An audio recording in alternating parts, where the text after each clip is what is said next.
Bienvenidos al Congreso de Enseñanza del Diseño. Estoy un poco enferma. Mi nombre es Mercedes Pombo, soy coordinadora. Todas las investigaciones que se realizan dentro de esta comisión fueron hechas dentro del programa Estímulo a la Investigación, el cual coordino también dentro de la Facultad de Diseño y Comunicación. Es un programa que nació en el año 2011, buscando estimular que los docentes y los egresados puedan investigar, comiencen el camino de la investigación. Desde 2011 hasta hoy se hicieron más de 200 investigaciones, las cuales están todas subidas dentro del catálogo de investigaciones de la web de la facultad. La idea de esta comisión va a ser que vayan presentando 10 minutos más o menos cada uno, y si nos da tiempo, tenemos unos minutos para preguntas o reflexiones sobre los trabajos presentados. Así que, Vero, si querés empezar, Verónica Méndez. Ahí está, tenía el micrófono. ¿Qué tal? Bueno, buen día. Mi nombre es Verónica Méndez, yo soy docente y recientemente becaria de posgrado en esta universidad. Muchas gracias por la invitación y la posibilidad de participar en el área de investigación de la facultad, en el programa Estímulo, en el que vengo hace algunos años participando con mucho gusto. Esta investigación que les voy a presentar brevemente tiene origen en una observación que venimos realizando, que pudimos realizar desde la docencia últimamente, y que tiene que ver con esos desafíos pedagógicos a los que nos enfrentamos en estos últimos contextos, ¿no?, de conformaciones complejas, desafiantes, ¿no? Y bueno, pasado el aislamiento, estas nuevas conformaciones que se podrían denominar híbridas, ¿no?, como lo viene trabajando últimamente la doctora Maggio, nos proponen un abordaje, ¿no?, novedoso, particular, reflexionar sobre eso, sobre los desafíos que constituyen.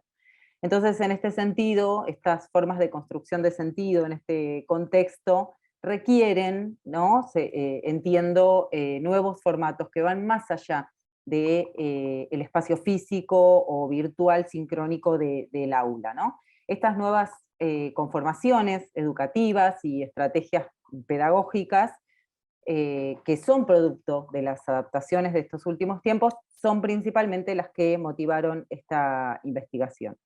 Y a partir de la investigación se detectaron, bueno, más oportunidades de interacción entre estudiantes, espacios más abiertos para la construcción colectiva, y a partir de ahí resultados beneficiosos en lo que tiene que ver con el intercambio de ideas, ¿no? Para este trabajo el recorte se extendió hacia la comunidad de aprendizaje como potenciador disciplinar. Y lo que busca es observar y reflexionar sobre nuevos enfoques para el abordaje de justamente proyectos colaborativos. La propuesta de esta investigación es la de indagar a partir de estas oportunidades sociales, tecnológicas y pedagógicas a las que accedemos de manera contemporánea, en forma contemporánea, en los beneficios de la construcción colectiva en el aula, ¿no? Y a partir de ahí identificar esas mejores prácticas que permiten, entre otras cosas, ampliar y diversificar esa mirada innovadora hacia dentro de cada disciplina. En la investigación se buscó alcanzar este objetivo principal partiendo desde los conceptos más fundamentales de la construcción colectiva del conocimiento, pasando luego por las características más destacadas que poseen, sus fortalezas, sus oportunidades de mejora, que las hacen aplicables al estudio de las comunidades de aprendizaje. La incorporación de estas dinámicas a lo que son los proyectos integradores, que son los formatos de trabajo en esta universidad, en esta facultad, y particularmente para lo que son las carreras de diseño. Y la potencialidad que tienen estas prácticas en cuanto a las perspectivas disciplinares, ¿no? Y cómo es la aplicación en los espacios académicos como competencia fundamental, principalmente también para la práctica profesional. La tarea común de construcción de conocimiento implica acuerdos en varios sentidos, ¿no? Comenzando por el dispositivo común donde esa actividad se desarrolla. Entonces, a partir de ese análisis, se pudo alcanzar la conclusión de que esas capacidades académicas y profesionales adquiridas en este último tiempo, en estos últimos tiempos y con estas características que les menciono, están aún en proceso de identificación y que las habilidades requeridas para los profesionales del futuro no están tan bien delimitadas como en otros momentos de la historia reciente del mundo global. Lo que es bien sabido es que la capacidad de adaptación, la flexibilidad, la autonomía, el trabajo en equipo, van a ser terrenos, ¿no?, de esa práctica. Los espacios de trabajo tradicional que permitieron el desarrollo hasta este momento de nuevas formas de construcción de sentido, tienen interacciones y adaptaciones que están en plena transformación. Entonces las prácticas profesionales van a seguir esas tendencias de los nuevos profesionales y sus nuevas formas de pensar y hacer uso de estas herramientas colaborativas, ¿no? Donde el conocimiento allí es dinámico, la práctica profesional es personalizada, el ejercicio es multidisciplinar, y justamente en los equipos más eficientes, los roles son rotativos, las metas son compartidas, las estructuras son menos jerárquicas, ¿no? Durante el trabajo de investigación, en el abordaje del marco teórico, justamente se definieron esas características del trabajo en equipo y por qué eso es fundamental para que las metas resulten compartidas y que los intereses sean comunes, ¿no? Y ahí es donde la comunidad de aprendizaje justamente encuentra su valor, encuentra su germen, ¿no? Bueno, estas conformaciones además requieren de una estrategia pedagógica, eso es parte del eje de este trabajo, que esté especialmente adaptada, ¿no?, al contexto y a los miembros de esa comunidad de aprendizaje, y sobre todo a los intereses inherentes, ¿no?, a esa misma estrategia, y a los intereses, digamos, pedagógicos, sí, de cada cátedra. Estas estructuras, que son de una aplicación más bien versátil, se pueden observar en instituciones educativas y profesionales, y también se pueden aplicar en la práctica colaborativa en proyectos emprendedores, ¿no? Es algo que se puede ver en diversos espacios, y por eso es fundamental la innovación de manera constante en los espacios formadores y de actualización pedagógica y profesional, ¿no? Esta nueva coyuntura lo que exige es reconocer en el otro a un par, a un colaborador, a una colaboradora, a una potencial cooperadora o cooperador más que a una competencia, ¿no? La diferenciación en los proyectos ya no es el resultado del conocimiento novedoso o de una matriz de propiedad intelectual, sino más bien de características propias, distintivas, de las formas personalizadas de hacerla visible, y eso, bueno, requiere una gran capacidad de trabajo colectivo. Por eso en esta propuesta lo que se buscó a partir de las estrategias es justamente reforzar esa autonomía, incrementar la independencia de los miembros de la comunidad de aprendizaje, al mismo tiempo que se redefine, ¿no?, la dependencia de esa comunidad al contenido o al conocimiento acabado, que es otro de los temas que también está muy en discusión en lo que es la pedagogía contemporánea y la construcción de sentido, ¿no?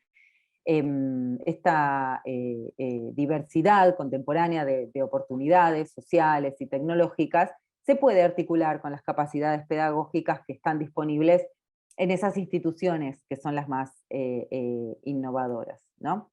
Entonces, ahí es donde se reconocen, digamos, esos beneficios de la construcción colectiva en el aula o en espacios de interacción que fueron identificados, que fueron analizados para poder finalmente proponer esas mejores prácticas que permitan justamente ampliar y diversificar esa mirada innovadora hacia dentro de cada disciplina, ¿no?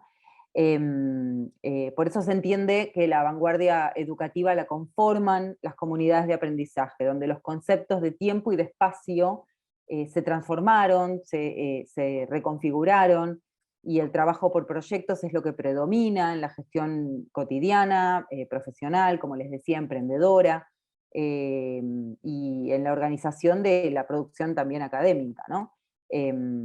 Y bueno, para el trabajo de campo se observó una comunidad de aprendizaje determinada, representativa, que tenía una diversidad amplia para permitir el trabajo transdisciplinar y poder observar las prácticas, las dinámicas de la diversidad del trabajo, con estudiantes de Latinoamérica, de Europa, que contribuyeron y que demostraron que tenían una alta capacidad y predisposición para el trabajo colaborativo y para la ampliación de las fronteras profesionales,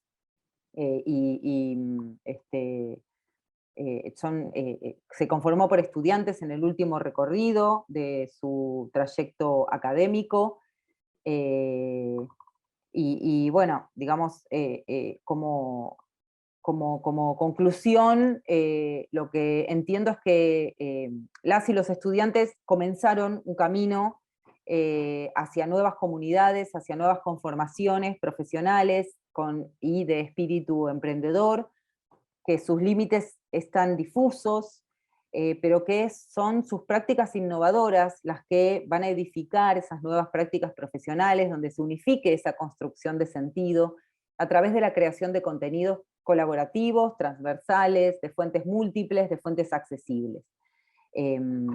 Así que, digamos, básicamente hacia ahí es hacia donde, para no extenderme en el tiempo, se enfocó la conclusión de esta investigación, que los invito que la puedan observar. Yo ahora les voy a dejar en el chat donde está. Y bueno, les agradezco mucho los minutos de atención y espero que podamos seguir en contacto. Muchas gracias. Muchas gracias, Vero. Sí, la idea de que todos los trabajos están subidos dentro del catálogo de investigación de la facultad, ahora podemos poner el link y ahí se pueden encontrar todos. Bueno, ahora, si les parece, seguimos con Sara Pizarjovic y su trabajo, La moda desde la perspectiva de las categorías artísticas. Hola, buen día, ¿cómo están? Bueno, retomo un poco lo que decía Verónica, en esta cuestión de enfocado hacia la docencia, hacia el aula, pero otra de las herramientas que yo también como docente aplico en el aula, en esta cuestión más proyectual y de estado de la situación, ¿no? De entender que los grupos van cambiando, que la coyuntura cambia y que uno tiene que apelar a distintas herramientas. Bueno, la cuestión del arte en las carreras de moda para mí es fundamental, ¿no? El tema de esta investigación, que aprovecho también para agradecer a Mercedes la oportunidad de poder participar del programa Estímulo, que es muy significativo para la gente que investiga y que desarrolla una línea de pensamiento. De verdad que si bien tiene sus años, esta es mi primera vez, así que agradezco la oportunidad. En este caso fue como una intención de volver como un grado cero, ¿no? Yo he realizado otras investigaciones donde lo que busco justamente es encontrar puntos de contacto entre los lenguajes artísticos y las prácticas vestimentarias, ¿no? La moda entendida desde el punto de vista de prácticas vestimentarias. Entonces, en mi trabajo como docente también aplico la cuestión, esta variable de lo artístico en distintos estadios, ¿no? De los proyectos de integración, pero justamente lo hago porque considero que es una variable muy interesante para desarrollar proyectos en general, ¿no? Esta idea, también retomando la idea de las vanguardias que mencionaba Verónica, esta cuestión de lo vanguardista como un punto de contacto, como unir arte y vida, como no percibir el arte como algo muy separado de la realidad, ¿no?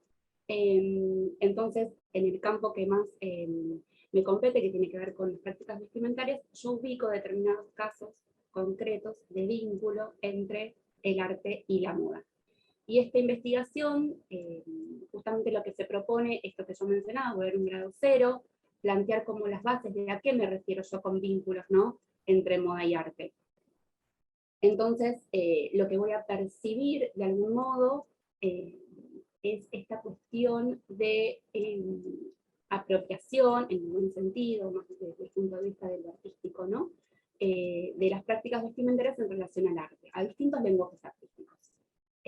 Para poder entrar, ¿no? Como a esa red discursiva y esas posibilidades de de búsqueda de casos concretos, bueno, planteé como una base teórica desde el punto de vista de cuáles son estas variables artísticas que se encuentran en estos discursos de la moda, ¿no? Entonces me serví de 4 categorías, abordé las categorías artísticas, por supuesto hice un recorte muy específico, abordé solo 4 categorías artísticas, por un lado el apropiacionismo, por otro lado la autorreferencialidad, por otro lado el conceptualismo y lo performático. Y lo que hice fue como jugar un poco a partir de esas 4 variables en distintos ejemplos. Abordo, por ejemplo, la cuestión de lo performático en algunas prácticas digitales como los desfiles de moda, no todos por supuesto, pero hago un zoom en algunos diseñadores que utilizan el desfile como una herramienta de comunicación y como un modo más para verter ese caudal artístico, ¿no?, que poseen esos diseñadores, corriéndose, desmarcándose del desfile de moda tradicional, al que uno capaz que está más acostumbrado, esa pasarela recta, el fotógrafo al final y demás. Por otro lado, abordo la categoría de lo autorreferencial desde el punto de vista de, bueno, me salté esta cuestión, si quieren un breve, pongo como en tema la cuestión de lo performático en las artes visuales como género consagrado, ¿no?, a partir de la década del 60, en ebullición del arte contemporáneo, justamente va a aparecer esta desmaterialización de la obra de arte, distintos artistas van a abogar por justamente mostrar lo artístico desde otro lugar, entonces desde ahí también aparece la performance. Digo, estos desfiles se corren del tradicional porque van a tomar prestado en lineamientos, características propias de la performance. Entonces ubico esos diseñadores, ubico esos desfiles y los pongo en juego como para despuntar alguna cuestión que se corra de lo típicamente comercial y frívolo y banal a lo que se suele asociar en la moda. Por otro lado también está lo autorreferencial, que si bien es propio del momento de una narrativa moderna en el arte contemporáneo, ¿no?, esta cuestión de mirar hacia la propia pintura, mirar qué es lo que se desarrolla, no tanto en relación a las temáticas, sino que la temática es la propia pintura. Entonces, ese momento autorreferencial, si bien en lo contemporáneo también hay un carácter autorreferencial, bueno, yo lo voy a ubicar en un diseñador en particular, que continúa con un legado, que es la casa Schiaparelli, que es una marca que ahora volvió, no ahora, ya en 2013 me parece que volvió, es una marca que creó la diseñadora Elsa Schiaparelli en los 2030, y hoy en día este diseñador que retoma esa casa, bueno, aplica muchísimas cuestiones del autorreferencial propio en la moda, ¿sí? Entonces, bueno, si hay una persona que le interesa todo lo que es el lenguaje de la moda, los invito a que puedan chusmear un poco más sobre ese diseñador, porque realmente es muy interesante lo que propone temporada tras temporada. Entonces, el autorreferencial lo podemos ver en el lenguaje de la moda desde el punto de vista de un diseñador que aborda su universo, que es la moda, y no se corre de ahí y todo el tiempo está problematizando sobre sus posibilidades de acción, ¿no? Después también voy a hablar de lo conceptual y voy a elegir otro diseñador que es Hussein Chalayan, que también es un diseñador que en su momento fue muy vanguardista, pero a la vez también voy a hacer foco un poco en la cuestión del museo y la moda en el museo, ¿no?, que quizá hoy en día es algo más accesible. De hecho, hoy en Capital Federal tenemos varios museos que muestran piezas de moda, ¿sí? Y no estoy hablando del Museo del Traje o del Museo de Arte Decorativo, que es esperable que muestren piezas vestibles, no estoy hablando del Museo de Arte Moderno, por ejemplo, del Malva, incluso también con una muestra de textiles. Entonces digo, hay una cuestión bien contemporánea donde la moda ingresa al museo, que tiene que ver por un lado con la cuestión más mainstream, ¿no?, de que la moda convoca. Entonces hay una retroalimentación, si se quiere, ahí entre el museo y diseñadores o curadoras que necesitan que haya como esa visibilidad, esa legitimación por parte del Museo de la Moda, pero por otro lado también hay un factor muy contemporáneo que tiene que ver con este momento híbrido, ¿no?, donde las prácticas artísticas, si bien siempre costó definir qué era el arte, bueno, no siempre, hubo momentos donde estuvo bien marcado y bien delimitado, pero a partir de lo que irrumpe la modernidad se empieza a problematizar sobre la idea Entonces, ¿qué es arte? ¿Por qué hay algo que está en un museo? Bueno, dentro de ese contexto, la moda para mí es otra de las prácticas más, algunas las consideran híbridas, eso también puede ir a debate, que permite que entre en un museo, ¿no? En estos lugares donde en general no se veía moda. Entonces, por eso es que retomo un poco lo conceptual desde ese lugar. Pero bueno, la idea un poco era como sentar las bases de a qué yo me refería con la moda desde una perspectiva artística, ¿no? ¿De qué modo? Es común leer críticas o a veces, por suerte, con más proliferación, leer textos académicos que tematizan sobre el vínculo entre moda y arte, y me pareció que podía ser útil ensayar algunas líneas teóricas en relación al vínculo concreto, ¿no? Y de qué modo las prácticas vestimentarias se apropian, insisto, en el buen sentido, ¿no? La apropiacionismo es otra de las variables que tomo. El apropiacionismo, desde la historia hegemónica del arte, va a aparecer en la década del 70, ¿no? La realidad es que hay actos apropiacionistas mucho más anteriores, de hecho, hablando de la modernidad, en la era duchampiana, Duchamp ha realizado esos gestos, ¿no? De ubicar, de señalar, de incorporar objetos totalmente extraartísticos, por fuera del ambiente artístico, y señalarlos como obras de arte. Digo, ese gesto apropiacionista de tomar algo de otro entorno y retomarlo, revisitarlo, reversionarlo, redactarlo y demás, es anterior a la década del 70. Sin embargo, muy brevemente les aporto este dato: en la década del 70 hay una muestra, sí, que cura Douglas Krim en Estados Unidos, en Nueva York, donde justamente lo que se va a habilitar es una muestra de artistas que retoman fotografías que ya estaban instaladas, y eso justamente las van reversionando. Ahí es donde la historia hegemónica del arte va a decir, bueno, a partir de acá hablamos de apropiacionismo, ¿no? Dicho rápidamente. Entonces, ese gesto apropiacionista de servirse de un material ya hecho, ya instalado, ya legitimado en otro ambiente, la moda lo toma en este caso para configurar sus discursos, ¿no? Sus discursos puede ser un desfile, una marca, una colección y demás. Así que eso es brevemente un poco lo que trata el texto. Si bien está un poco más abocado a una cuestión más teórica dentro de las prácticas vestimentarias, yo creo que el arte, si se incluye mucho más en lo cotidiano y sobre todo en lo que nos convoca, que son las prácticas de enseñanza, bueno, se vuelve un poco más, a mi entender, quizás. Pero bueno, no sé si estoy bien con el tiempo, pero en general es eso, el ensayo. No sé. Buenísimo, Sara, súper bien con el tiempo. Muy Bien. interesante el trabajo. Bueno, gracias. Bueno, buenísimo. Seguimos con Luz Coliud, que tiene 2 trabajos. Entonces, Luz, si te parece, ahora puedes presentar integración de la plataforma Moodle en el e-learning audiovisual, en el e-learning audiovisual universitario. Hola, sí, no hay problema, sí, o sea, entonces presento uno y después presento el otro, pero salteados, ok. Ok, perfecto. A ver, déjame, tengo que abrir el archivo. Bueno, es una portada igual nomás, yo mientras les voy contando.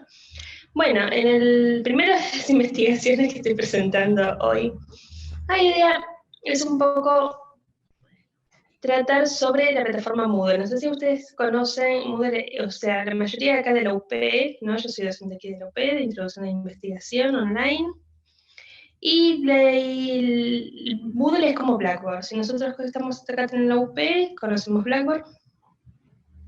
Es una plataforma virtual de aprendizaje. ¿Qué significa esto? Que estoy compartiendo la pantalla, tengo miedo de que me mutee, les pasaba las... Ahí vamos, es como nada, es para mostrar un cachito. Y Moodle es, ya les digo, una plataforma virtual de aprendizaje. Eso significa que guarda contenidos y se los puede presentar a todos los estudiantes para una experiencia educativa en general. ¿Sí? Ya les digo, en este caso estamos tomando a nivel superior. Lo que pasa con las plataformas virtuales de aprendizaje es que la mayoría no están creadas como para albergar todo tipo de contenidos. ¿Sí? Si nosotros miramos Blackboard así inicialmente, a primera vista, tenemos capacidades muy limitadas, ya sea únicamente texto, subir alguna que otra imagen, compartir un assessment, si es una quiz, unas preguntas, ¿no? Y hacer unas integraciones de terceras partes, como por ejemplo nosotros en las materias online tenemos Pronto, que es como un WhatsApp para los chicos. O sea, somos limitados, ¿sí? No se puede personalizar mucho más allá de la plataforma y que le ponemos el loguito de la institución, nada más. Entonces nosotros lo que intentamos buscar, por lo menos desde las materias audiovisuales, es una manera de recrear esta experiencia que teníamos en el aula presencialmente en las materias online, ¿sí? Para que los chicos, los estudiantes que estén cursando estas materias no se sientan perjudicados en comparación a los que se están haciendo presencialmente, porque la idea de la experiencia digital es que sea lo más cercana posible a transmitir los conocimientos, a transmitir la currícula en sí, que sea lo más parecida posible, que los chicos salgan con los mismos conocimientos, más allá de que estén a la distancia. Y esto no lo digo simplemente en el entorno de pandemia, sino que también considerando una universidad tan grande y que abarca toda Latinoamérica y más allá, como es la UP, ¿sí? Que se tiene las materias online específicamente para atraer este público.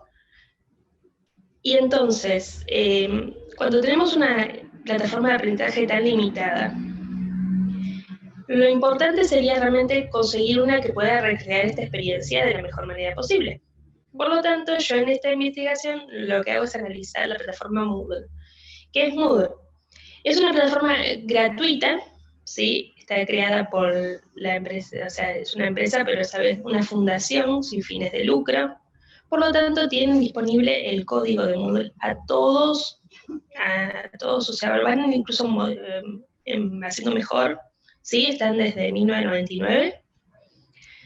Y lo que hacen es, bueno, crear a partir de las versiones, ¿sí? Tienen abierta la donación en la página y con eso siguen trabajando y tienen abierto además, como es código abierto, la gente los developers pueden traer plugins, pueden traer temas, pueden aportar lo que sea, si saben la programación, después lo suben a Moodle revisa que el código esté bien, que no tenga nada malicioso, ponele, y lo suben a la página. Y ahí las instituciones lo único que necesitan hacer es bajar Moodle, como en general, digamos, ellos tienen una opción básica que se llama Moodle Boost o Moodle Classic, o sea, son dos. Pueden bajarse eso y lo instalan en un servidor, o sea, que si la institución universitaria lo único que necesitan es tener un servidor de pago. ¿Sí? No les cobra licencia para nada más. Por ejemplo, Blackboard, en comparación, lo que hace es cobrar, por ejemplo, acá en UP, le cobra una licencia para mantener todos los cursos del sistema según la cantidad de usuarios, según el uso que se les dé, ¿no? Tienen un pricing. Moodle no. O sea, Moodle vos le compras el servidor, si tenés el contrato con el servidor, que depende de la cantidad de tráfico, ¿no? Eso lo ven en cada universidad según su presupuesto. Y después le instala Moodle dentro de ese servidor. Y ya está. O sea, después la universidad tiene todos los accesos posibles. Como por ejemplo acá en Zoom, que tenemos algunos que somos co-hosts y que podemos grabar, y otros que tienen acceso nada más de guest y no pueden compartir la cámara ni micrófono. Es lo mismo. O sea, después la universidad puede adaptar los roles según lo que necesiten. El estudiante, el administrador, que es el que va a tener acceso a todo, y el docente, que va a tener acceso a las aulas específicas que le toque a él para hacer pruebas, o sea, para colocar el contenido que sea necesario. Moodle, a su vez, como yo decía, es código abierto, por eso puede ser adaptado a lo que uno quiera, ya sea de Lux, por ejemplo, como ahí pueden ver en la imagen que yo estoy compartiendo, para Lux, tanto en computadora como en móvil. Así que es adaptable, pueden accederse de cualquiera de las dos maneras. Y tiene plugins. Entonces lo que yo utilizaba a través de la investigación es analizar algunos plugins que podían servir para audio y video. Tenemos plugins que van desde pizarras interactivas, o sea que ahí sí lo generé para las materias de dibujo, para las materias de arte. Tiene para podcast, ¿sí? O sea que viene genial para los de audio, si tienen que grabar, si tienen que presentar algo. Tienen plugins que son para video, obviamente pueden reproducir video, que pueden tener capacidad para soportar video, porque la mayoría de las plataformas básicas nada más te dejan subirlo o compartir un link a YouTube. Acá lo puedes subir, puedes hacer las modificaciones que necesites. Y bueno, y hay otros que son también de imagen, de visualización de galerías, que también está genial para los que son de artística, que necesitan compartir. Y además, bueno, lo importante es que yo estos plugins que yo estoy tomando son los plugins que están gratuitos y están para Moodle, en la página de Moodle. Hay un montón de empresas privadas que te ofrecen, por ahí si vos pagás, ¿no? Pero pagás una tasa única, y después comprar temas, y le podés comprar plugins de lo que vos quieras. Entonces ahí, viste, yo para no hacer publicidad, digamos, me quedé con los gratuitos que se ven aquí en Moodle. Pero tenés esas opciones, o sea que si realmente se necesita, hasta, o sea, si una universidad tuviera un desarrollador que es súper, el desarrollador te puede hacer un plugin de lo que vos quieras. O sea, Moodle hace el código abierto nuevamente, te permite hacer lo que vos quieras con la plataforma. Lo podés romper y volverlo a armar. Entonces, justamente lo que llego a la conclusión, en base a esto, es que Moodle es una muy buena herramienta para el dictado de materias audiovisuales en el nivel superior, que hace lo más cercano posible, ¿sí?, a la experiencia presencial, sin necesariamente ser esa la experiencia presencial, pero tiene todas las herramientas que uno más o menos podría trabajar para que los chicos salgan con el mismo conocimiento, si bien no es la misma experiencia. Dejo de compartir. Buenísimo, muchas gracias, Luz. Bueno, ahora escuchamos otra presentación y después volvemos con vos para la siguiente. No hay problema. Dale. Marcelo, si te parece, Marcelo Lali, el Picture in Picture en la ficción. Bárbaro. ¿Qué tal? ¿Cómo están? Muy bien. Bueno, voy a compartir un documento que lo voy a ir siguiendo. Se ve, ¿no?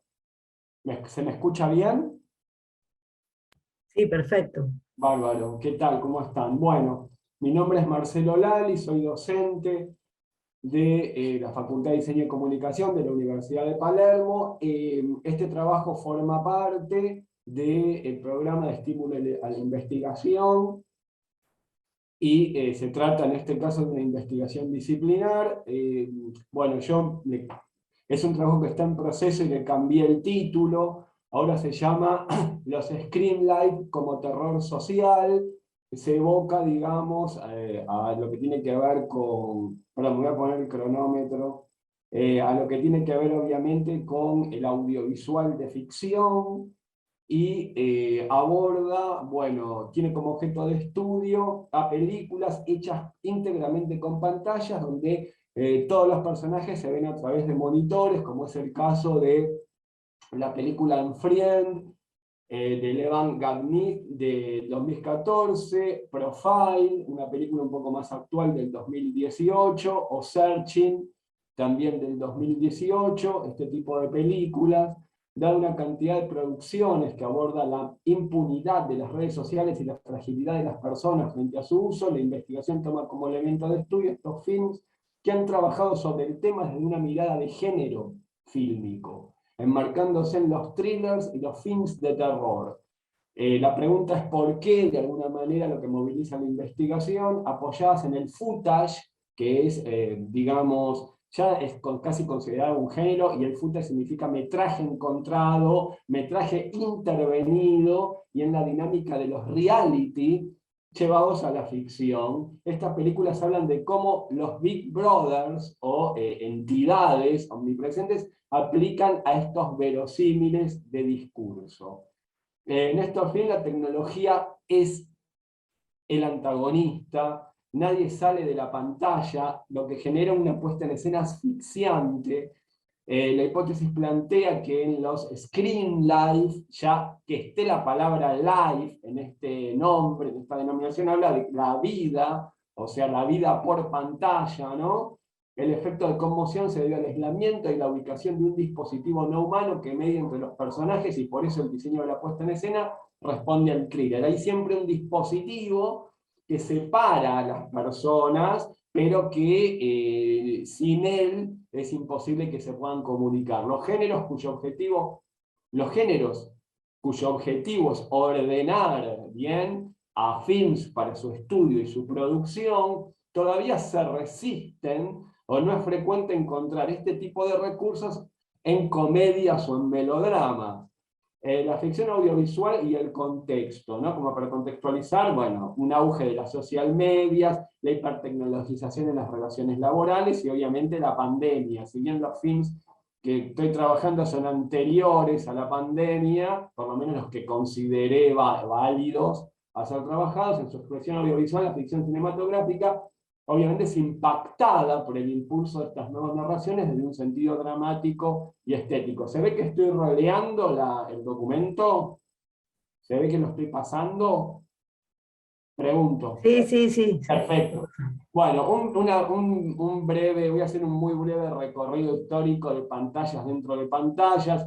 Podemos encontrar, por ejemplo, en las vanguardias de las décadas del 20, el uso que Fernand Léger ya hacía. Fernand Léger originalmente era un pintor vanguardista, asociado con el director cinematográfico Dalry Maddy. Ya hizo un trabajo, obviamente que es muy conocido, de 1924, que se llama El ballet mecánico, donde ya el rostro aparece fragmentado. Aquí, un poquito más adelante, en 1927, voy a compartir un trabajo que se llama Napoleón, dirigido por Abel Gansé, que, bueno, realmente utilizó, perdón, voy a dejar de compartir para trabajar, poder compartirles este pequeño fragmento. Supongo que ahí se ve, ¿no? El fragmentito.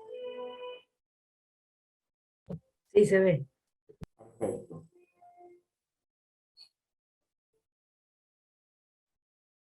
Bueno, aquí tenemos un uso del tríptico en el cine. Aquí se utilizaban 3 cámaras en simultáneo con 3 proyectores, y se utilizaba estratégicamente la disposición de las imágenes con fines estéticos y muchas veces dramáticos, como por ejemplo vamos a ver ahora, en donde se utiliza en el centro del tríptico un primer plano, obviamente, de Napoleón, dándole jerarquía visual, obviamente. Luego tenemos el caso de, un poquito más adelante en el tiempo, estoy haciendo un recorrido así veloz, tenemos el caso de un film experimental de Andy Warhol y Paul Morris de 1966, denominado Chelsea Girls, que también se trata de cámaras dispuestas grabando personajes.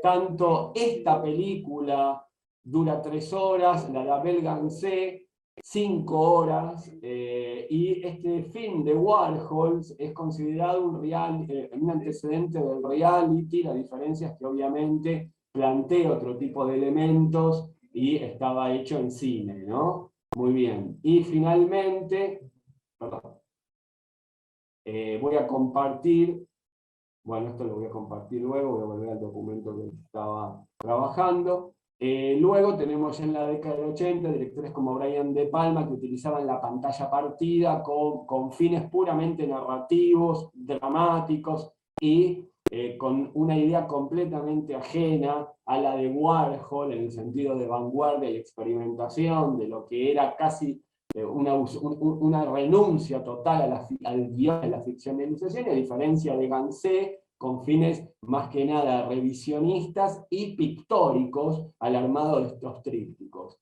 Bueno, centrándonos, digamos, en los screen files, este recurso hasta la revolución digital del soporte y la explosión de la web durante los 90 no se desprendía de la situación extradiegética de la narración. Esto quiere decir que en ninguno de los casos anteriores esas divisiones de pantalla eran vistas por los personajes y no solamente por el público. Sin embargo, en estos films, todas las pantallas que aparecen son diegéticas, están dentro del universo de la historia y poseen, y se les adjudicó un uso estético y narrativo que tiene que ver con las redes sociales como protagonistas, que constituyen un verosímil cinematográfico y acaparan a la web porque hacen de la web aquello desconocido, invisible, omnipresente, pero a la vez en extremo reconocible por el público. Ya no se trata de alguien, el octavo pasajero, sino de un enemigo o de un elemento que se puede tornar justamente desconocido, hostil, al alcance de la mano, en el cotidiano. Ahí radica este nuevo concepto de lo siniestro, ¿no? En estos films. Aparece obviamente como elemento de lo panóptico del control y de un telepoder, son géneros de alto impacto, pertenecen a la realidad del espectador. Cuando digo puesta en abismo, significa que son filmaciones dentro de filmaciones dentro de filmaciones. Es una ciencia ficción que se somete al terror, que tiene poco de ciencia ficción, en realidad habría que ver cada film en particular, y la ciencia es como que está utilizada en contra, ¿bien? ¿Por qué digo esto? En Unfriend, la social media es criminal, es uno de los films de terror que sí pertenece al terror porque aparece un fantasma y el fantasma se venga con la tecnología. En Searching, la ciencia priva al protagonista de su familia y lo hunde en la soledad, y la puesta en escena de las Screenfield, perdón, está mal escrito, innovan en esta suerte de ghost hackers, ¿no? Fantasmas hábiles con la tecnología que las intervienen. En cuanto a la puesta en escena, fíjense, bueno, yo me estoy quedando corto de tiempo, algunos elementos de textura en los rostros, aparecen multiplicidad de recursos lingüísticos como la imagen en movimiento, la foto fija, la iconografía para el fantasma que no tiene perfil, la palabra, la voz, ¿bien?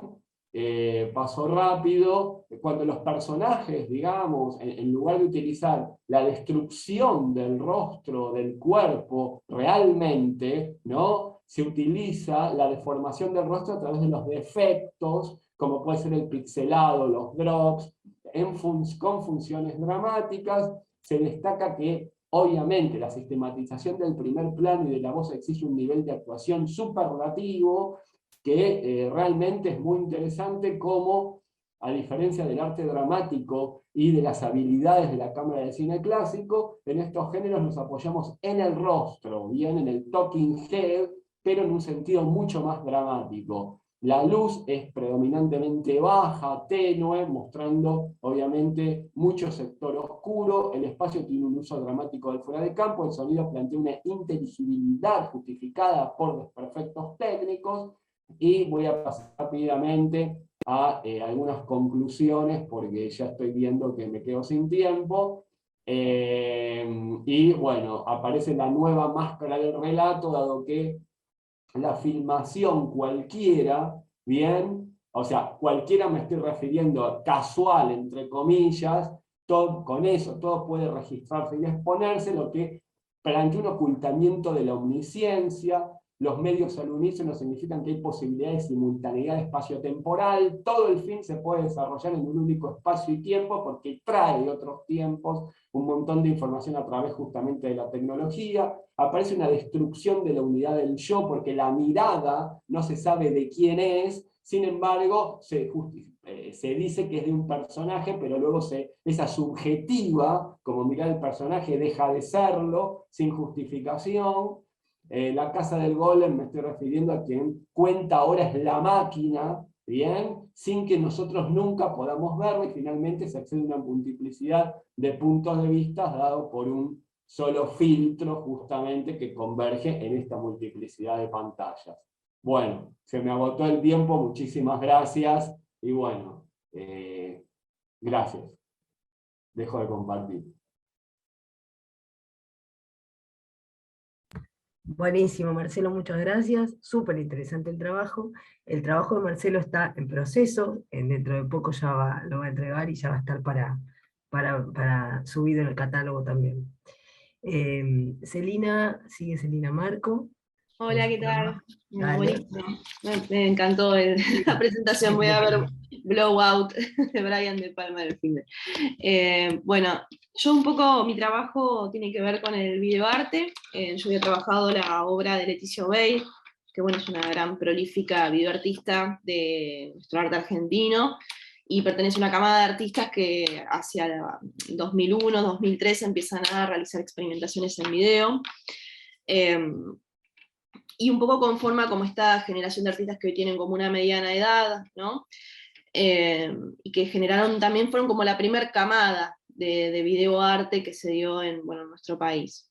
En las obras de Leticia Obeid, en términos generales, o sea, podemos leer cada video de ella como un proceso de experimentación que se continúa uno en otro, y hay una gran preocupación por el uso del lenguaje, ¿no? Pero del lenguaje como un acto cognitivo, de nombramiento, y de manifestación también de las realidades locales, ¿no? El lenguaje como una forma que deja en evidencia los discursos territoriales y locales, que entra en tensión con discursos hegemónicos, y de la cultura de masas o la cultura institucional. La exploración, ¿no?, del medio audiovisual en su obra es una tarea en la que expone los distintos modos de vida, universos y culturas locales. Y su trabajo, bueno, como bien dije, es muy prolífico y ha navegado distintos géneros y discursos, como la literatura, los géneros televisivos, el cine, el lenguaje, la música, la fotografía, y bueno, la cualidad experimental de su obra, claramente también hacer parte, ¿no?, del video es bastante enriquecedora y bastante disruptiva. En el video que yo seleccioné, que se llama Astronauta y que es del año 2005, ella explora el pasaje de lo visual, ¿no?, a la palabra. Siempre esta cuestión de explorar la visualidad y la palabra en su acto, es como una constante, ¿no? En otros videos, por ejemplo, ella se muestra escribiendo, ¿no?, haciendo de esta palabra un acto, una acción iconográfica. En este caso, esta palabra o este lenguaje, este acto del nombramiento, podríamos decir, es un relato, que es un recuerdo que tiene una persona sobre una obra de arte. Entonces nosotros lo que asistimos en este video, que ahora lo voy a mostrar porque dura un minuto nomás, es a la descripción de una obra de arte mediante una voz en off, ¿no? Y lo que vemos mediante imágenes es el proceso de alimentación de una colmena en una granja.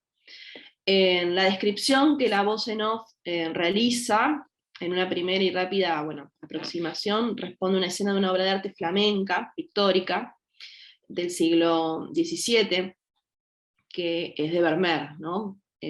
Podríamos, por las características que enuncia, que incluso son bastante distorsionadas, darnos cuenta que se está refiriendo a esa obra. Voy a mostrar el video, entonces, segundito, ahí está, compartir, lo tengo acá.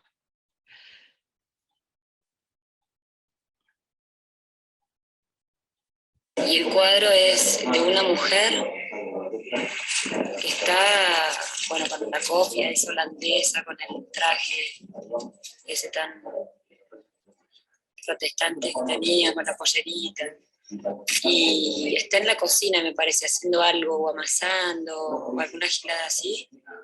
Y es una luz, debe ser una siesta de otoño, una cosa así, por cómo entra la luz. Y ese cuadro yo lo vi el año pasado, no, hace como 2 años, no, el año pasado, que fue una época donde yo como que empecé a recuperar mucho el espacio doméstico. Y entonces pasaba muchísimas siestas en mi casa, y siestas haciendo cosas en la cocina. Y entonces ver ese cuadro, como que en ese momento lo pude apreciar. Y me gustó un montón.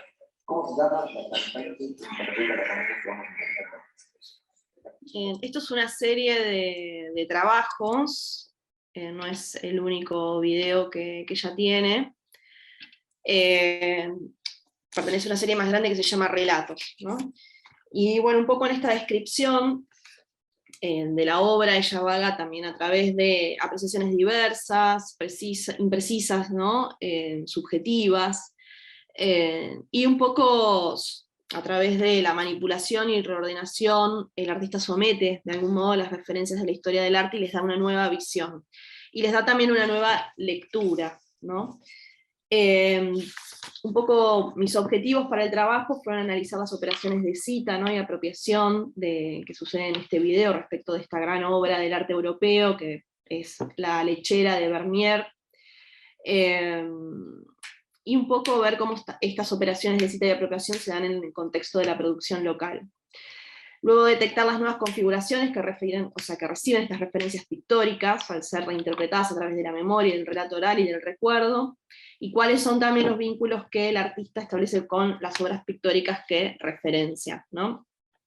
Un poco lo que me pareció importante fue construir una aproximación que diera cuenta de que la posibilidad de apreciación de una obra de arte también evidencia el acceso, ¿no?, que uno puede tener con obras de arte europeo consagradas desde países como Latinoamérica, que por lo general un poco estos accesos se dan a través de reproducciones que están lejanas de la obra del original, ¿no?, de la obra de arte original.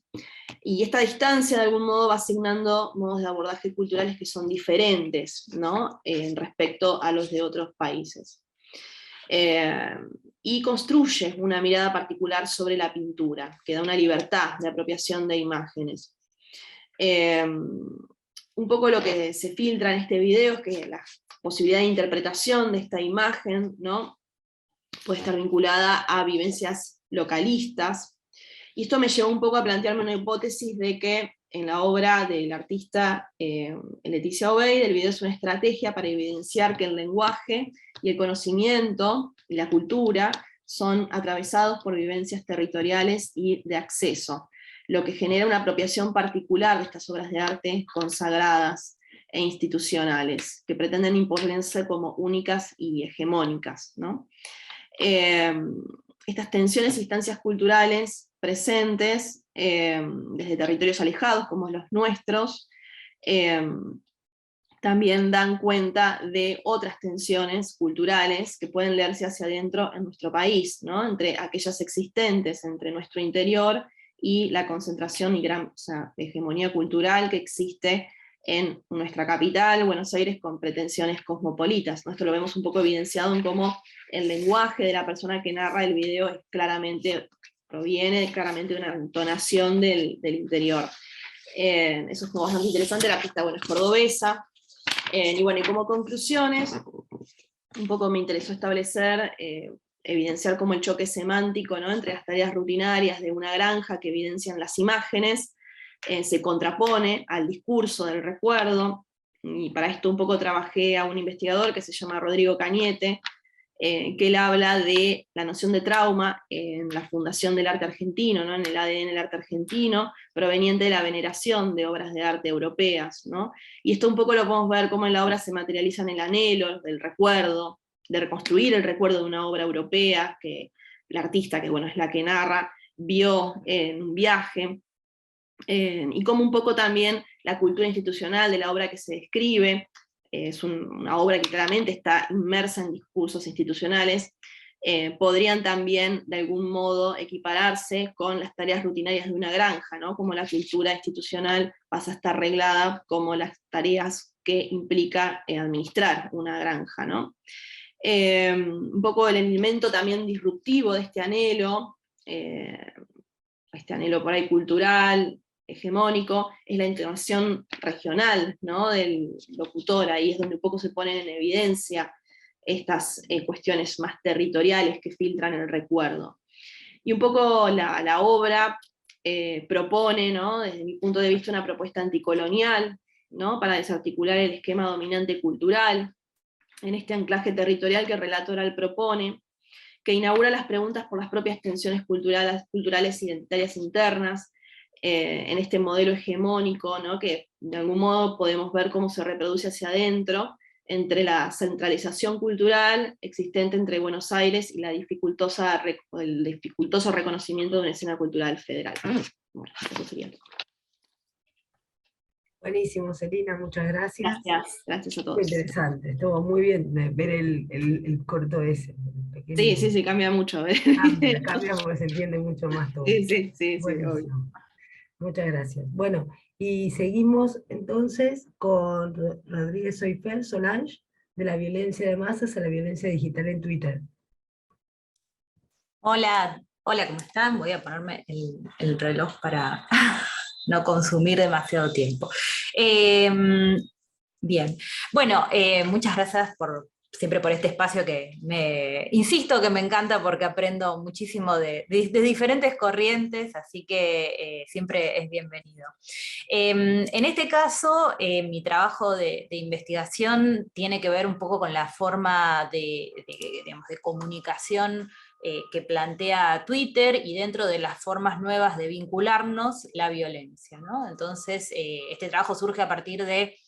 en realidad surge fuera de Twitter, con un encuentro deportivo, el clásico de River Boca, donde un micro resulta apedreado, y lo curioso es que quienes fueron detenidos no eran barras bravas, es decir, quienes arrojaron las piedras eran personas, ciudadanos comunes, y al consultar con otros hinchas, que tampoco eran barras bravas, ni eran, digamos, personas que no ejercían la violencia de manera así sistemática, dijeron yo hubiera hecho lo mismo, ¿no? Entonces ahí como que me despertó como una curiosidad de qué es lo que dispara esta violencia.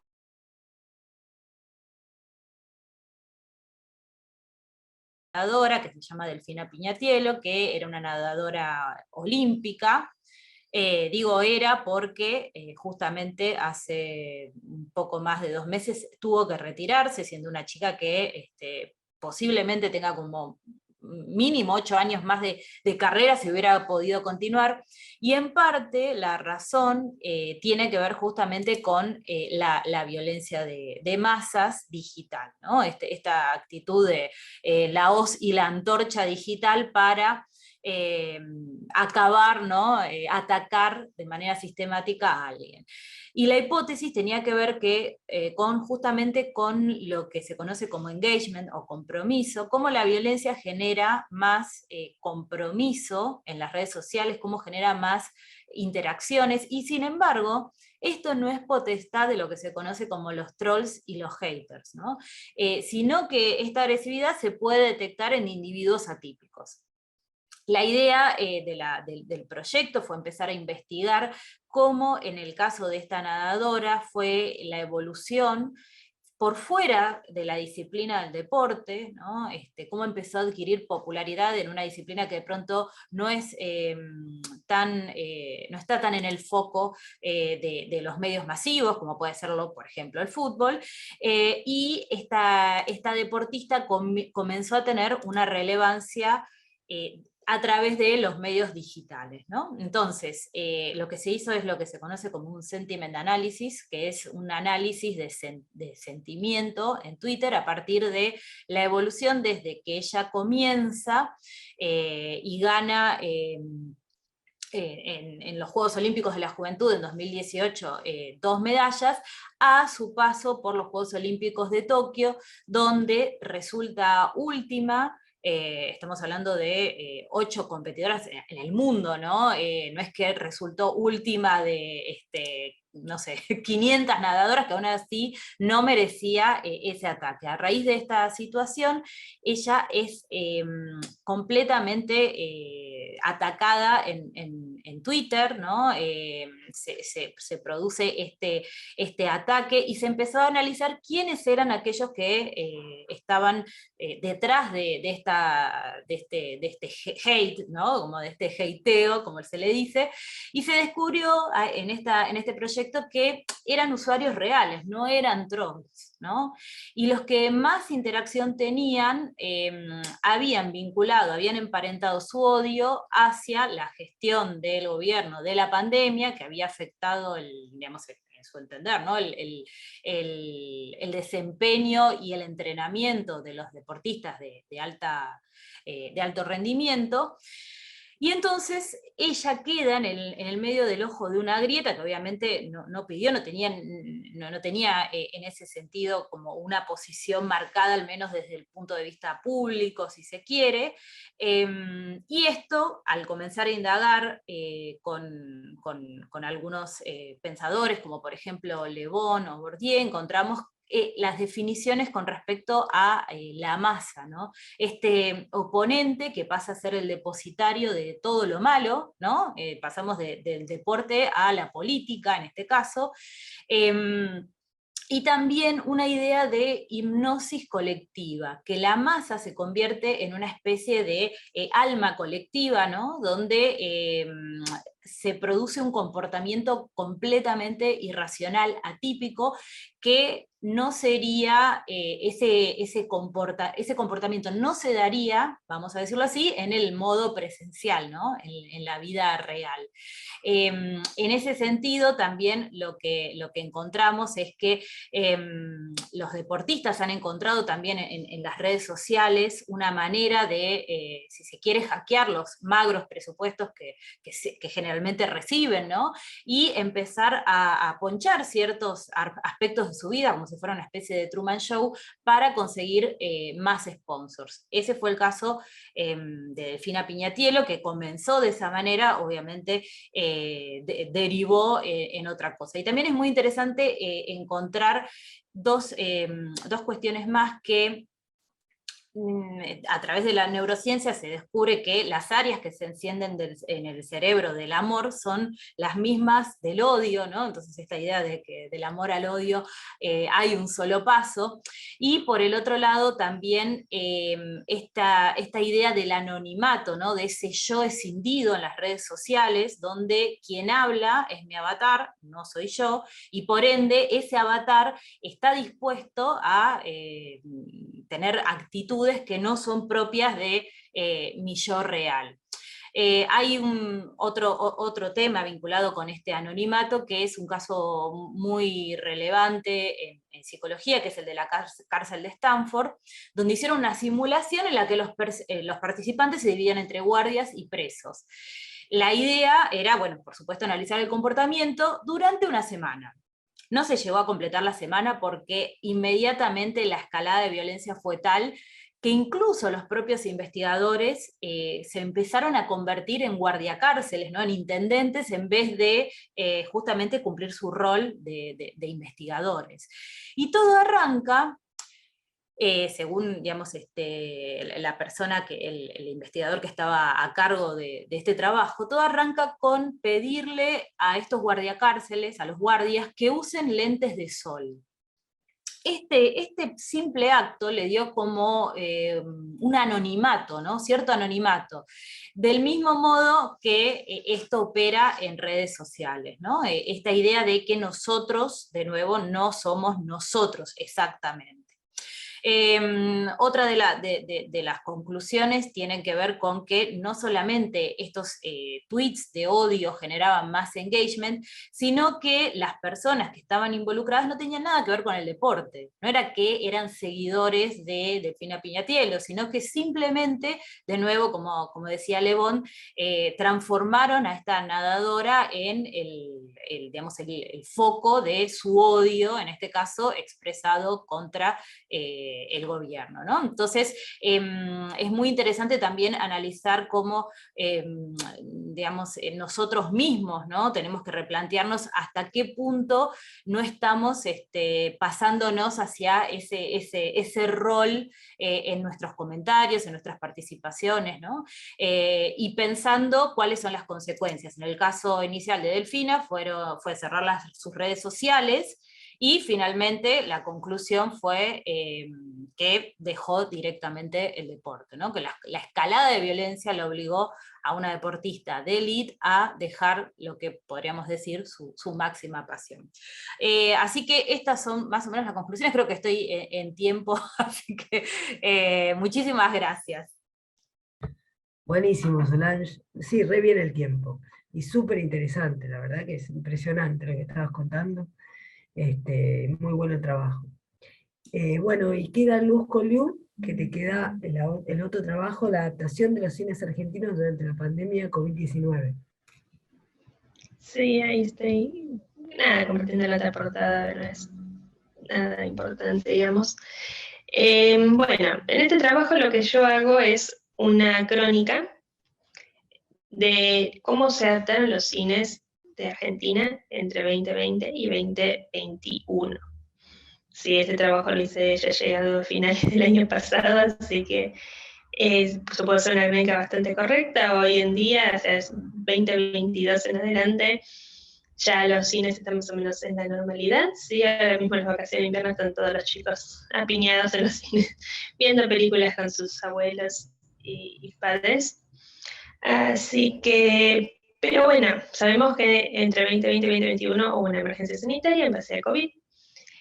Y lo que hace esta investigación justamente es dividirlo en etapas según justamente los cuatrimestres del año. En este caso tenemos, bueno, en este caso más lo dividí en semestres, ¿sí? Son 4 capítulos de 6 meses cada uno. En el primero obviamente que hablo de cuando se dictó la cuarentena, y el hecho de que los cines obviamente no podían operar por su naturaleza de ser espacios cerrados con ventilación dudosa, entonces lo que pasó es que los primeros se creyó que era muy poco tiempo, ¿no? Y después resultó que iba a ser un montón más, se iban sumando días, y entonces, ¿qué pasaba? Los organizadores, los dueños de las cadenas, y los dueños de los cines pequeños, obviamente, y las distribuidoras estaban desesperados por volver a operar los cines, ¿no? Para pedir subsidios. ¿Qué pasó, no? El gobierno les dio algunos subsidios a los empleados, pero ¿y qué pasa con los empleadores? Que tenían algunos que pagar alquileres, que tenían que mantener igual los gastos operacionales, porque no puedes dejar de usar una tecnología, como puede ser el caso de los proyectores, si no puedes dejar de operar y después dentro de 2 años, hola, vení, te prendo, ¿no? Cualquier tecnología necesita sí o sí que por lo menos se prenda de vez en cuando, y cuando se prende de vez en cuando, un proyector gasta montones de luz. O sea, imagínense, nosotros acá nada más prendemos la estufa 2 horas, ya la cantidad de kilowatts. Imagínense un proyector, ¿no? Que tiene que proyectar una pantalla enorme, ¿sí? Las luces, los pasillos, ¿no? Todo lo que involucra realmente la operación cinematográfica, realmente lo que ocupa, lo que gasta de solo luz, ya les digo, alquileres, después, bueno, los salarios estaban cubiertos parcialmente por el gobierno, así que todos esos gastos, ¿no? Que se presentaban y que no había manera de recuperarlos. Continuando con el cierre, ¿sí? Lo que se empezó a hacer es los autocines, seguramente recuerdan cuando Atlas puso el de la rural, y lo gracioso es que en Argentina en sí había quedado un solo autocine real. Después todos los otros se hicieron como temporalmente para superar. Pero lo gracioso es que obviamente cuando habían hecho los autocines no tenían películas igual, porque en Hollywood también habían parado todo. O no los querían traer tampoco a Argentina, porque, o sea, no, lo que había es que las distribuidoras no querían tampoco invertir en eso y después no se devolviera. Bueno, las distribuidoras también necesitan esa parte, ¿no? Así que no tenían películas, tenían que volver a poner películas viejas, y la gente decía, bueno, voy a pagar realmente 1.200 pesos para ir a ver de nuevo Volver al Futuro cuando la tengo en Blu-ray en casa y la puedo ver en gigante con mi televisión de tanta. No, o sea, estaba esa como esa dicotomía, ¿no? Que hasta me queda genial que haya vuelto al cine, pero realmente voy a pagar para ver eso, ¿no? Estaba esa propuesta que había hecho el mismo gobierno de la ciudad con el de la rural, era como que era una propuesta conjunta entre Atlas y el gobierno de la ciudad. Pero bueno, la cosa es que se hicieron esos autocines, más o menos se volvió el cine, ¿no? Los festivales, como en el caso del Festival de Cine de Mar del Plata, lo que hicieron fue hacer exposiciones, o sea, reproducciones al aire libre, y si no online. Antes más o menos se nivelaron, ¿sí? Por ejemplo, el Bafisi se canceló por completo porque en abril. La diferencia con el Festival de Cine de Mar del Plata es que ya fue a finales de año, entonces tenía un montón de precedente que podía tomar, como por ejemplo esto te digo, de las exposiciones en vivo, del online, ¿sí?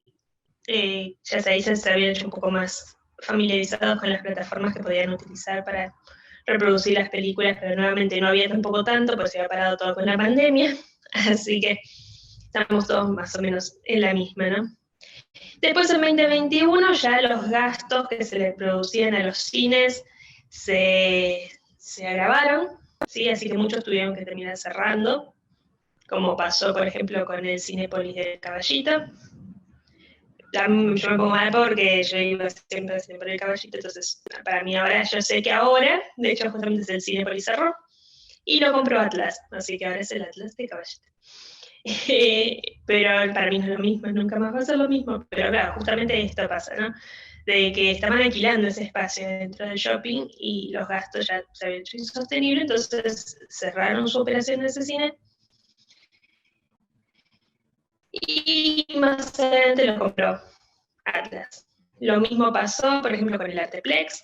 Sí, el Arteplex de Belgrano anunció su cierre y los vecinos fueron y hicieron un piquete, no, se quejaron, sí, hicieron una queja y se movilizaron y al final terminó abierto, pero ahora no es tan indie, ahora ya no reproduce tantas películas indie, sino también ahora tira un par de películas populares, porque obviamente si no, o sea, más allá de que nosotros quizás más imbebidos en el sistema del cine y los releases, estamos como más acostumbrados a ver cine indie, digamos que la mayoría del público no prefiere ir a ver la 50ª película de Marvel, entonces ponen ese tipo de películas para ser un poquito más sostenibles. El Cinema City de General Paz, que literalmente está enfrente del Arteplex, cerró definitivamente. Era un cine muy viejo y no podía operar con los cambios que pedía el gobierno, ¿sí? Para que los cines pudieran volver a abrir tenían que tener un sistema como acondicionamiento, ¿sí? En particular, y ciertas cuestiones edilicias que al ser muy viejo el Cinema City no tenía manera de hacerlo sin que te tirara abajo todo el edificio, básicamente, entonces cerraron por completo, está abandonado. Está abandonado.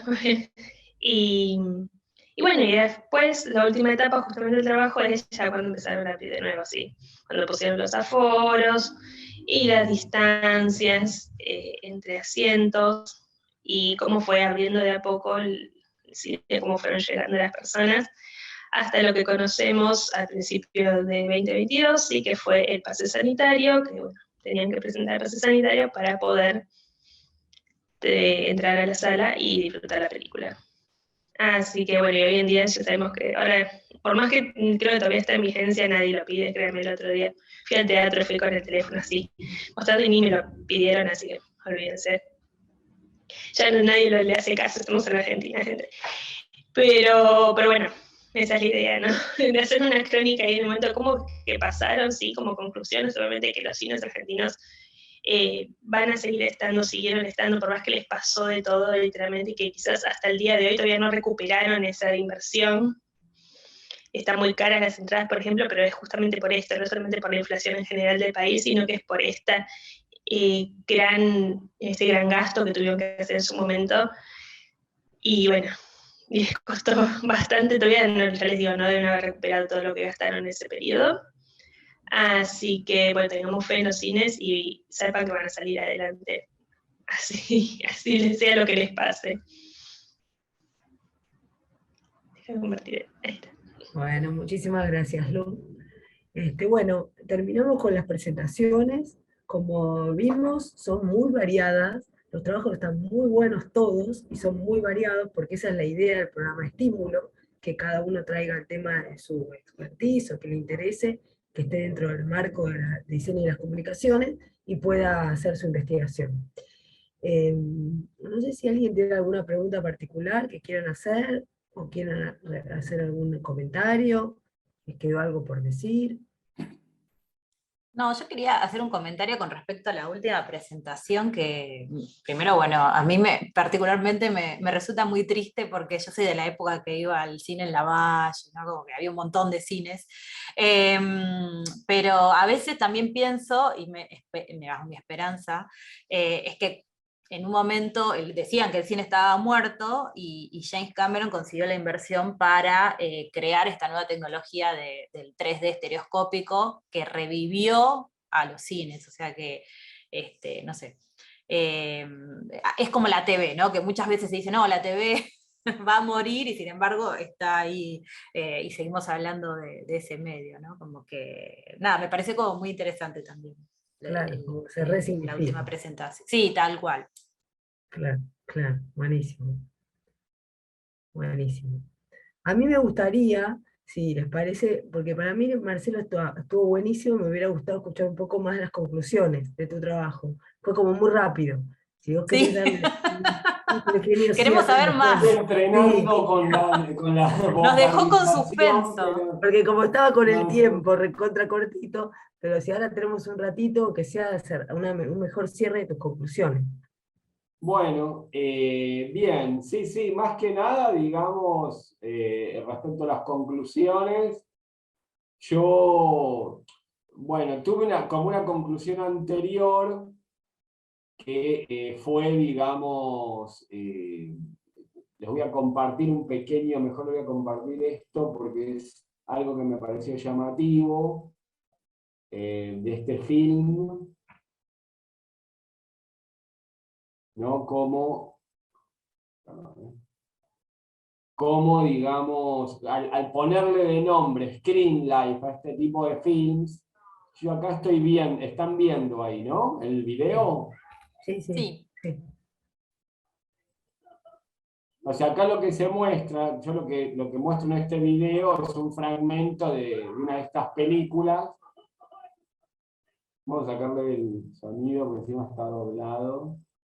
Y no había visto, digamos, este recurso que pasa por mostrar dentro del mismo plano, esto lo hice yo, como una presencia de rostros que siguen saludando a la cámara en convivencia con una situación tan terrible como la que, aparte, la víctima, mejor dicho, la persona involucrada afectivamente, se le muestra como, digamos, le muestra un crimen frente a sus ojos.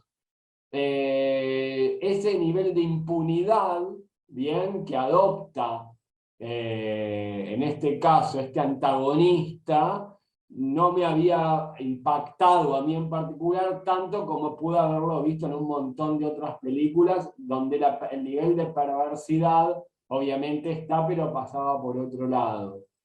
Luego lo que yo hice fue una comparativa, que bueno, no es en sí una conclusión entre lo que hace a el recurso, perdón, los recursos, comparto aquí este documento, los recursos que implementan estas películas con La ventana indiscreta de Hitchcock, nada más que para decir que en La ventana indiscreta, al igual que Eliminar Amigo 2, digamos, con disculpas del maestro del suspenso, me animé a hacer esta comparativa, en donde aparece la misma estrategia a través de otro lenguaje completamente diferente, que es la del testigo impotente, el testigo que no puede evitar la operatividad del antagonista victimizando a su víctima a distancia, un testigo que ve a la distancia cómo están matando a su amigo, amiga, madre, novia, etc. Bien, y copian la misma estrategia, incluso dividiendo el espacio fílmico en cuadraditos y en ventanitas, literalmente hablando.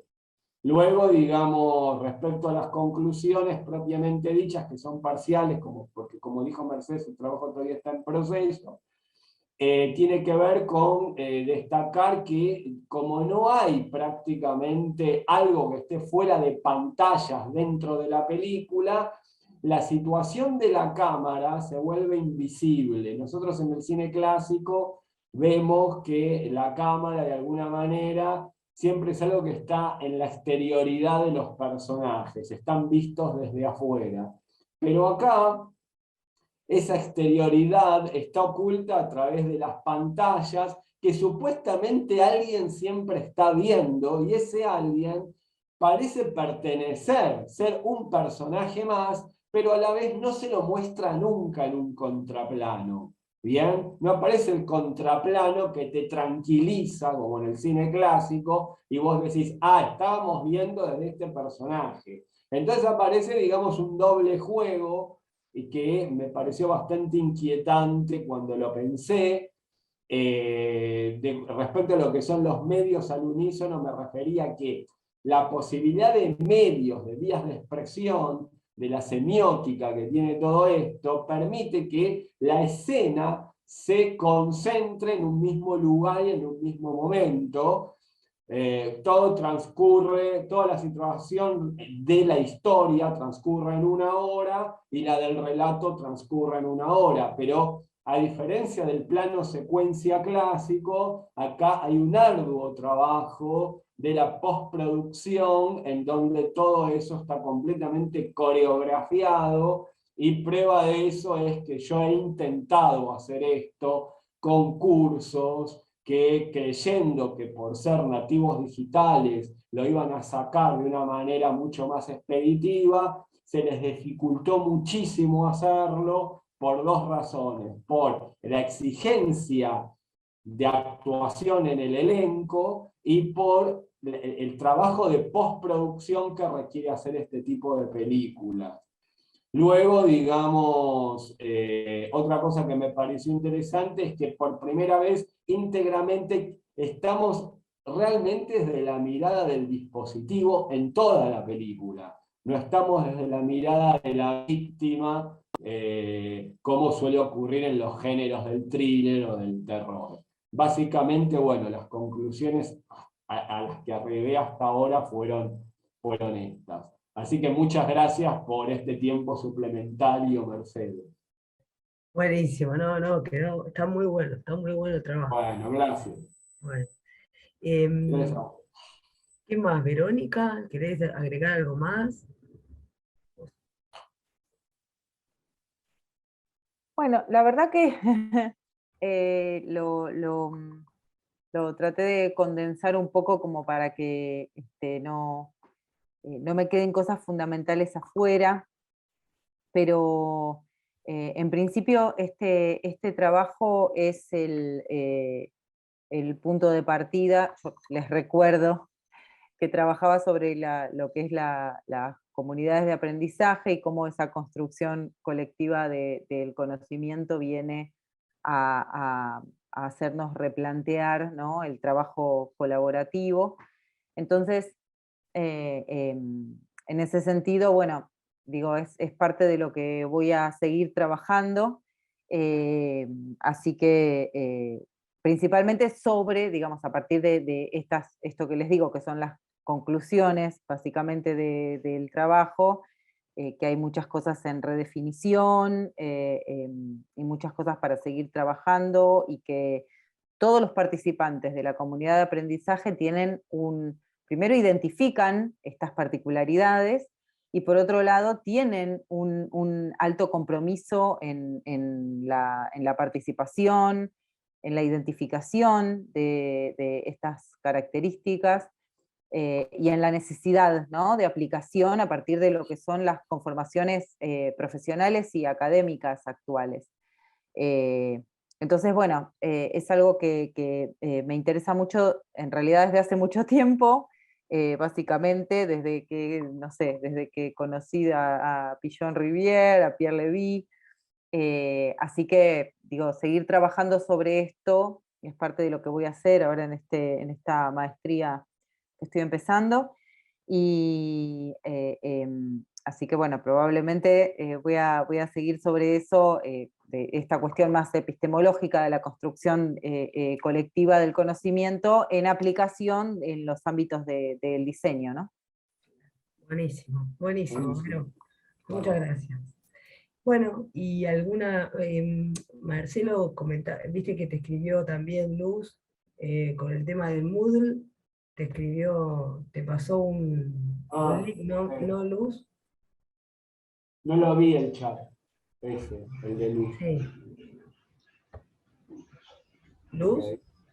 Sí, es la academia de Moodle, en su momento era la Moodle. Gracias, sí. Yo realmente lo uso en otra escuela, en una escuela, no estamos en una escuela, y me resulta muy complejo. A diferencia del Blackboard, realmente me resulta, es la primera vez que lo uso, este cuatrimestre pasado lo usé, me pareció hasta confuso. A diferencia del Blackboard, pero es cierto todo lo que vos dijiste, o sea, las posibilidades del Moodle evidentemente son otras, entonces eso por ahí lo vuelve un poco más,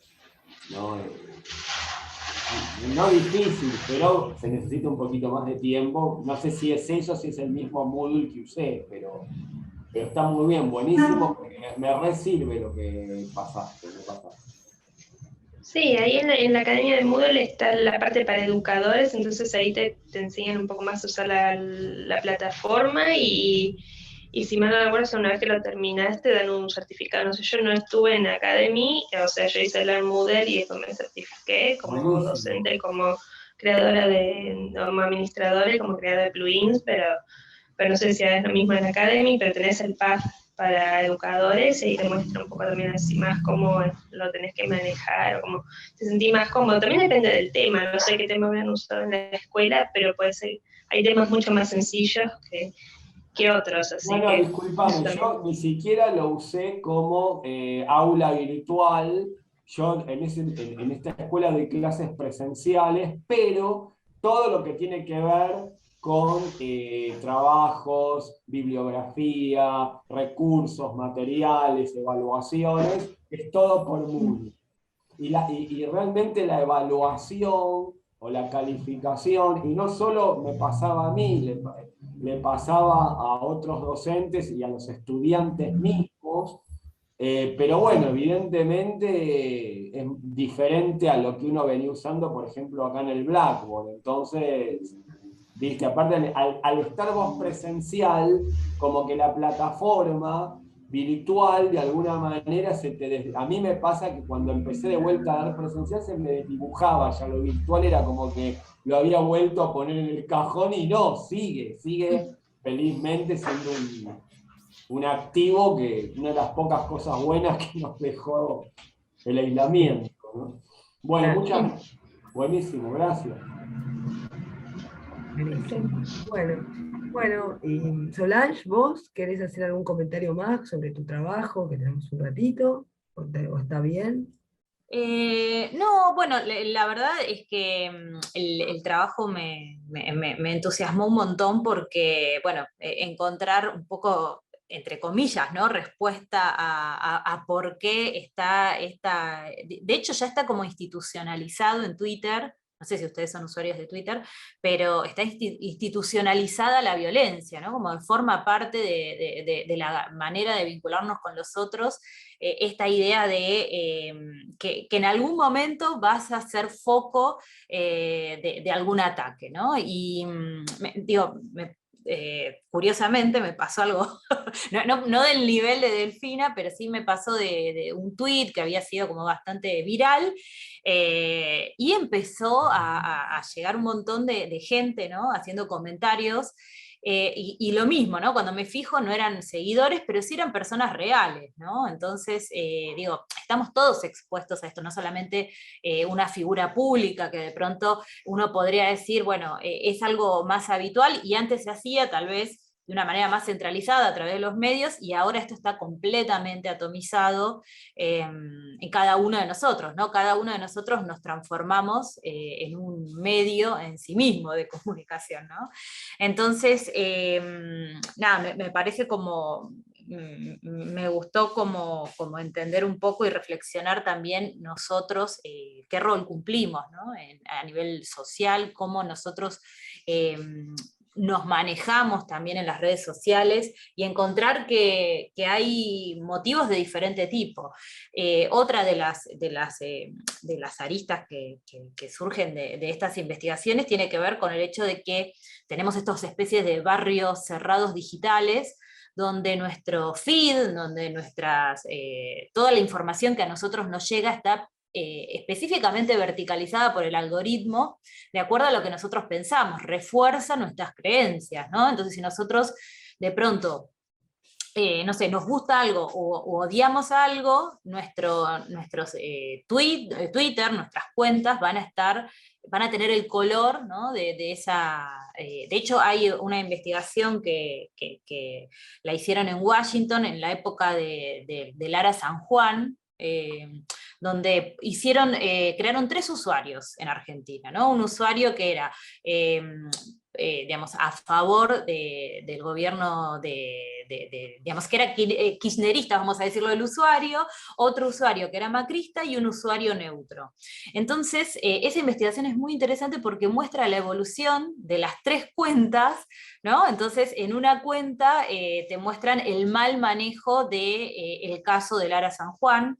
En el otro caso mostraban, no sé, cuestiones obviamente a favor del gobierno de Macri, y en la tercera eran otros posteos completamente diferentes, ¿no? Entonces, no solamente hay una tendencia, digo, individual, sino que también esto está reforzado por los algoritmos, ¿no? Me parece también interesante para cuando uno cree que no, porque en Twitter está la información valedera y demás, no, es la información que está sesgada por el algoritmo para, de nuevo, generar más engagement, porque en definitiva, entre comillas, ¿no? El negocio de las redes sociales es tenernos a nosotros enganchados en ellas, ¿no? Así que eso como comentario ahí adicional. Buenísimo, ¿no? Está buenísimo, y aparte está buenísimo pensar a Twitter como la punta, digamos, del ovillo, porque después de eso esa violencia se da en todas las redes sociales, ¿no? No solamente en Twitter. Tal cual, exactamente, eso se da en todos los... Por eso digo, arrancó de manera, vamos a decirlo, offline, con lo del micro que aparte de nuevo, la reacción fue, si yo hubiera estado ahí hubiera hecho lo mismo, ¿no? Y pasó, obviamente, a lo digital. Ahí, Marcelo, creo que querías hacer un comentario. Claro, sí, pero coincido plenamente con lo que te dice Mercedes, pero ¿por qué Twitter es considerada? Yo, por ejemplo, hace poco estoy en Twitter y me dice un amigo, la cloaca, ¿no? O sea, Twitter es considerado, o sea, ya tiene ese mote, a diferencia, o sea, no sé, lo que voy a decir es, digamos, yo no soy entendido en lo más mínimo, vos, para esto que voy a decir por ahí parece una barrabasada, pero está como que Facebook ya es considerado para, perdón, adultos mayores, Instagram y TikTok están ahí, por ahí TikTok es para todavía gente más joven aún, Instagram es la red de la imagen, y Twitter es la cloaca, o sea, ¿por qué es así? ¿Por qué se considera eso? Yo tengo una teoría, y creo que tiene que ver con la poca exigencia, el poco trabajo que requiere para los usuarios. Porque si yo tengo que, digamos, subir una imagen, un video, hay otros recursos y los comentarios quedan menos expuestos. Acá Twitter nace justamente como, digamos, una red social de microblogging, se llama microblogging, entonces ya desde su concepción, su sentido tenía que ver con esto, ¿no? De poder interactuar a partir de la palabra, y de nuevo, es, a diferencia de por ahí otras plataformas que requieren un poquito más de trabajo, acá alguien sube una frase y ya inmediatamente o es alabado o es denostado, ¿no? Desde el otro lado, desde otro punto de vista, Twitter es una gran fuente de información. Digamos, es uno de los medios por excelencia de consumo de noticias, por ejemplo, ¿no? Entonces, hay cosas que son, digamos, como vos decís, Marcelo, es increíble que ya esté institucionalizada, que la violencia se tiene que dar a través de Twitter y no tanto a través de otras redes sociales. Igual, como dice Mercedes, se da, porque vos, por ejemplo, no sé, ahora recuerdo hace poco el caso de, yéndonos un poco más al mundo del espectáculo, ¿no? La China Suárez. Entonces, era permanente el hostigamiento a través de, por ejemplo, Instagram, ¿no? Y era otra red social, pero sin embargo, pareciera que, como lo que vos decís, ya es sinónimo Twitter, ¿no?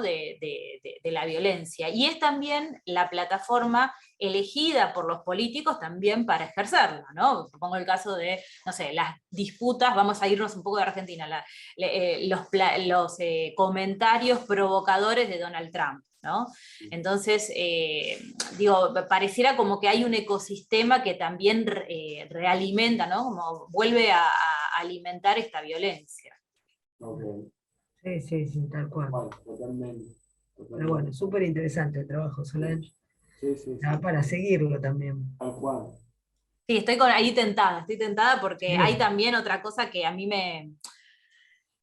bueno, me quita un poco el sueño, que tiene que ver con también el género, ¿no? Y y la violencia más enfocada desde el punto de vista de cómo, digamos, cómo son estos vínculos y cómo son estos ataques diferentes para las mujeres respecto de los hombres, ¿no? Cómo es diferente el lenguaje, los motivos de ataque, no sé, esa es otra cosa que vamos a ver si llegamos. Está buenísimo, está buenísimo.